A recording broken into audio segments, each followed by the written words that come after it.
1 करोड़ की नकली दवाओं का खुलासा होने से तहलका मचा। पब्लिक की मांग खामोश किस लिए बाबाजी का बुलडोजर। बाबाजी का बुलडोजर कब गरजेगा सीएम और संभल डीएम साहब। इंसान की जिंदगी के मौत के सौदागर, सगे बाप बेटे गिरफ्तार, 3 फरार। 1 करोड़ की नकली दवाएं छापेमारी के दौरान बरामद। बड़ा सवाल कि इतना बड़ा खेल इससे पहले क्यों सो रहा था स्वास्थ्य विभाग और प्रशासन। कौन कर रहा था सरपरस्ती, कौन चला रहा था खेल। संभल पब्लिक की मांग, ऐसे गुनहगारों को मिले फांसी। सदर कोतवाली इलाके के राम विहार कॉलोनी में चल रहा था गोरख धंधा। यहाँ पर दवाएं पकड़ी गई 1 करोड़ से ज्यादा की क्या कार्रवाई होनी चाहिए आपकी नज़र में ऐसे लोगों पर? इसमें तो कार्रवाई क्या, इसमें तो जो कार्रवाई इस तरह से होनी चाहिए और लोगों को भी सबक मिले इस कार्रवाई से। इस तरह की कार्रवाई होती है गलत काम करने पर, ये तो बहुत गलत काम है ना। ये गरीब बेचारे परेशान फिरते हैं, उन्हें दवाइयाँ नहीं मिलती और करोड़ों की दवाइयाँ पकड़ी जाती है अस्पतालों में। तो ऐसे लोगों पर तो ऐसी कार्रवाई तालिबानी तरह की जिस तरह की कार्रवाई वो कार्रवाई होनी चाहिए।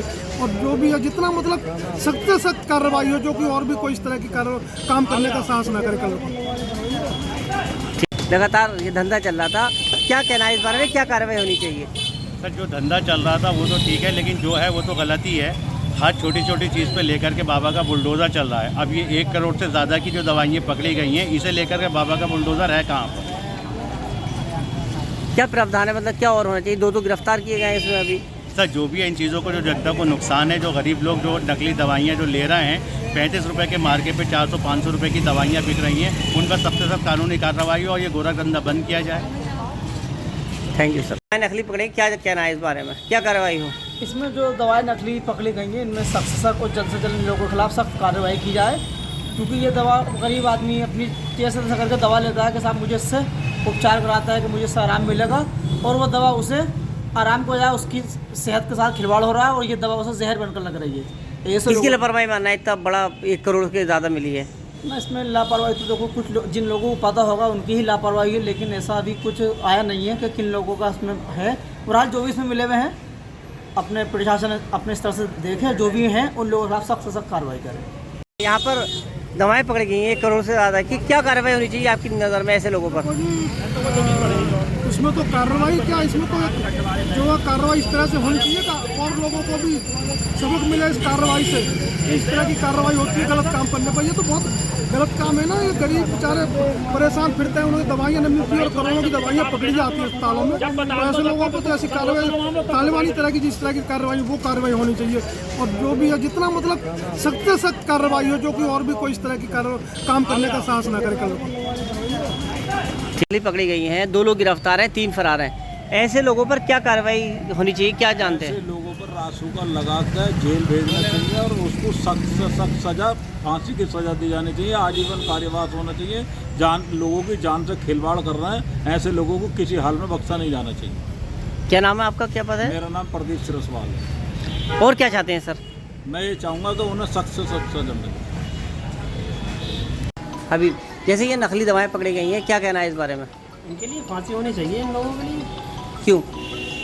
कि लोगों की ज़िंदगी से खिलवाड़ कर रहे हैं लोग।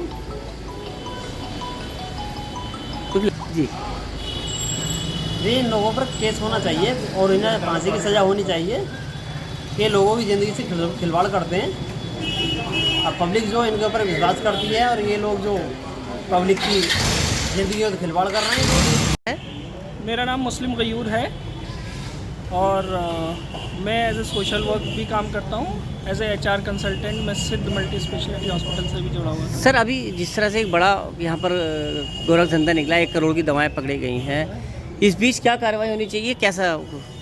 देखिए भाई, इस सिलसिले में बहुत ही अफसोस की बात है कि संभल डिस्ट्रिक्ट में 1 करोड़ की दवाइयाँ जो नकली दवाइयाँ, नकली होना किसी और इस तरह का काम होना, बट दवाइयाँ जो कि एक मेडिसिन जो कि इंसान को ज़िंदगी देने का काम करती हैं, अगर वो यहाँ नकली काम हो रहा है तो मैं तो उसका पूरा जिम्मेदारी एडमिनिस्ट्रेशन को दूंगा, CMO को दूंगा और DM साहब को। इसका संज्ञान में आते हुए भी अभी तक अगर उन पर कार्रवाई नहीं हुई तो ये बहुत ही अफसोस की बात है। और मैं इसको जनप्रतिनिधि से भी गुजारिश करता हूँ कि इस पर सख्त से सख्त कार्रवाई। 2 लोग पकड़े गए उस मामले में, आगे क्या ऐसी सख्त से सख्त कार्रवाई जिससे सबक मिले पब्लिक को? भाई मेडिकल और ड्रग्स जो लॉ है उसके अकॉर्डिंग इनको जो होने चाहिए, कम से कम इनको पूरी कहना चाहिए कि सख्त से सख्त सज़ा मिलनी चाहिए। ये आदमी की ज़िंदगी के साथ खेल रहे हैं। दवाई एक जेनरिक मेडिसिन होना वो अलग बात है, आप उस पर प्रॉफिट ले रहे हो, लेकिन उस मेडिसिन को ही नकली बनाना जो कि फ़ायदा ना होते हुए नुकसान दे, तो ये तो बहुत ही गंभीर अपराध है। आप जो है पेशेंट की मतलब इंसानियत से खेल रहे हो, और इंसानियत से खेलना एक गंभीर अपराध है। सख्त से सख्त सज़ा जो हो सकती है वो बाबा का बुलडोज़र चले या नहीं? बाबा का बुलडोज़र अगर चलना चाहिए तो इन लोगों पर सबसे पहले चलना चाहिए। ये ज़िंदगी के साथ खेल रहे हैं, उसमें बाबा भी शामिल है, मैं भी शामिल हूँ, और सब लोग आम जनता शामिल है, जो कि इस दवाई पर निर्भर करती है। आदमी अपना ज़मीन जायदाद सब कुछ बेचकर अपने बच्चों का अपना खुद का इलाज कराता है, और पता चला वही नकली। एक एक्सपायरी होना वो अलग चीज़ है, वो नुकसान नहीं देती, लेकिन नकली मेडिसिन उसके अंदर जहर भर कर बेच रहे हो आप, और उसके भी पैसे वसूला जा रहा है। तो इसका मतलब बाबा का बुलडोज़र जहाँ चलना चाहिए वहाँ नहीं चल रहा है, यहाँ चलना चाहिए। और मैं उसके लिए बाबा से रिक्वेस्ट करता हूँ, बाबा से और सारे जनप्रतिनिधियों से, इस वक्त सियासत को भूलकर इन लोगों के खिलाफ सख्त से सख्त कार्रवाई होनी चाहिए जहाँ भी हो।